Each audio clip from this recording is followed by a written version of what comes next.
सही बच्चों को नमस्कार। बात हो रही है सिंगेज वेक्टर्स इन 3D की, जिसके चैप्टर 4 लाइन एंड प्लेन की हम बात कर रहे हैं, जिसकी कंसेप्ट एप्लीकेशन एक्सरसाइज 4.2 की हम बात कर रहे हैं। तो देखते हैं उसका नेक्स्ट क्वेश्चन। देखिए सेकेंड क्वेश्चन क्या कहता है, हम क्वेश्चन पढ़ते हैं तब तक आप दीदार क्वेश्चन करिए। क्वेश्चन कहता है find the equation of line passing through the point 1 2 3 and -1 0 4। यानी यहां पर ऐसा कुछ नहीं दिया गया है कि हमें वेक्टर फॉर्म निकालना है या कार्टेशियन फॉर्म निकालना है, तो फिर दोनों फॉर्म निकालने पड़ेंगे आपको। ठीक है, हाँ अगर मेरा कोई मल्टीपल चॉइस क्वेश्चन है उसमें वेक्टर फॉर्म ही दिया था, वेक्टर में हम निकाल रख देंगे। दोनों दिए हैं, दोनों निकालना पड़ेगा। ठीक है, तो पॉइंट का गिवन है, पहले देख लेते हैं। पॉइंट्स जो गिवन है, एक का नाम दे दिया ए, जिसका कोऑर्डिनेट दिया है 1 2 3 1 2 3, और इसको हमने कार्टेशियन फॉर्म में दे दिया x1 y1 z1। ठीक, और दूसरा पॉइंट है बी, जिसका कोऑर्डिनेट है आपका -1 0 4 जिसका नाम दे दिया है x2 y2 z2। अब हम पहले वेक्टर फॉर्म के बारे में बात कर लेते हैं।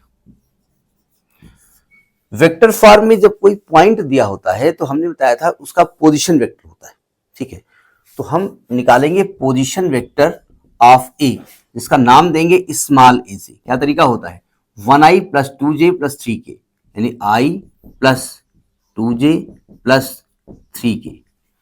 पोजीशन वेक्टर ऑफ बी, जिसका नाम देंगे b, is equal to -1i यानी -i + 0j + 0j + 4k। तो जब हम लिखेंगे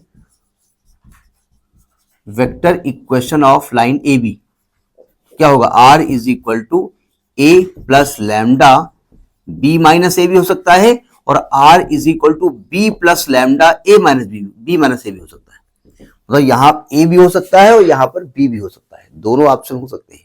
तो दोनों आंसर भी हो सकते हैं वहां, और इन दोनों में से कोई एक भी हो सकता है। तो ये आपका r is equal to a बोले तो i + 2j + 3k + लैम्डा, तो b - a करोगे तो आएगा -i + 4k, और जब माइनस करोगे तो -i - 2j - 3k, यानी ये हो जाएगा आपका i + 2j + 3k + lambda -i minus का 2i और माइनस का 2j और प्लस का k। तो ये इक्वेशन ऑफ लाइन हो गया। टैली कर लेते हैं। अब टैली में हमारे पास केवल कार्टेशियन फॉर्म दिया है। अब ये कह भी सकते हैं आपसे कि भाई जब ये कोऑर्डिनेट दिए गए हैं कार्टेशियन में तो काहे वेक्टर फॉर्म निकालोगे, तो निकाल लेते हैं।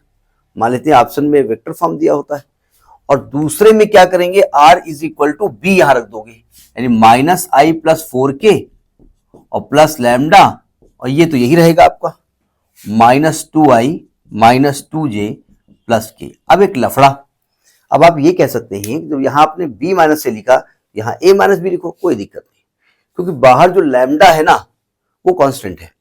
अब वो लैम्डा भी हो सकता है, पॉजिटिव और नेगेटिव कुछ भी हो सकता है, तो वो माइनस माइनस वही मर्ज हो गया। ठीक है, तो ये तो वेक्टर फॉर्म हो गया। अब वैसे तो देखिए, अगर लॉजिक ये कही जाए कि जब हमने आपको कोऑर्डिनेट जो दिए हैं वो कार्टेशियन फॉर्म के दिए हैं, तो वेक्टर फॉर्म में निकालने की क्या जरूरत है, तो सही आप भी हैं। ठीक है, तो इक्वेशन ऑफ लाइन जब लिखेंगे कार्टेशियन फॉर्म में, अब आप कहिए एग्जाम में आ गया कैसे करेंगे, एग्जाम में चूंकि कार्टेशियन फॉर्म में तो कार्टेशियन लिखो, लेकिन मल्टीपल चॉइस में अगर कार्टेशियन में है तो कार्टेशियन देख लो, वेक्टर में वेक्टर देख लो, दोनों में दोनों देखना पड़ेगा। ठीक है, तो ये क्या होगा Cartesian form, x - x1 upon x2 - x1 is equal to y - y1 upon y2 - y1 is equal to z - z1 upon z2 - z1, यानी x - 1 upon -1 - 1 is equal to y - 2 upon 0 - 2 is equal to z - 3 upon 4 - 3, यानी x - 1 upon -2 is equal to y - 2 upon -2 is equal to z - 3 upon 1। तो ये आपका Cartesian form हो गया। ठीक है, हमने एक चीज और कही थी कि कोशिश करिए नेगेटिव कम से कम हो, तो आप माइनस से मल्टीप्लाई कर सकते हो, ये भी ऑप्शन हो सकता है।